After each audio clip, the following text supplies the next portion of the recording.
नमस्कार. मालेगाव तालुक्यातील डोंगराळे या छोट्या गावात 3 वर्षाच्या चिमुकलीवर अमानुष प्रकार झाला. अशा घटना ऐकल्यावर काळीच पिळवटून निघतं. सकाळपर्यंत खेळणारी, दुडूदुडू धावणारी, हसणारी ती लहानगी दुपारी सापडेना म्हणून घरच्यांनी शोध सुरू केला.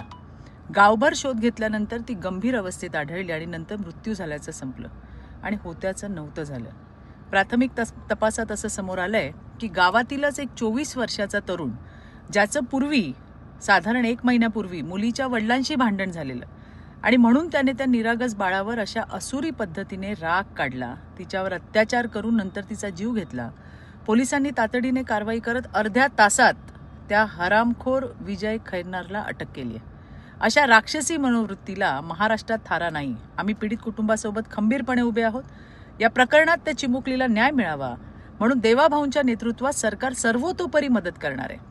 पीडित कुटुंबियांना चांगल्यात चांगला वकील देऊन फास्ट ट्रॅकवर केस चालवली जाईल आणि त्या हरामखोराला कठोरात कठोर शिक्षा म्हणजे फाशीच व्हायला पाहिजे आणि तिला न्याय मिळेपर्यंत आम्ही शांत बसणार नाही. मला हेच सांगायचंय, समाजात असे वावरणारे विकृत लांडगे यांना ठेचायची आता वेळ आलेली आहे आणि त्यासाठी तुम्ही आणि आपण सगळ्यांनी हातात हात घालून ही विकृती संपवायला पाहिजे.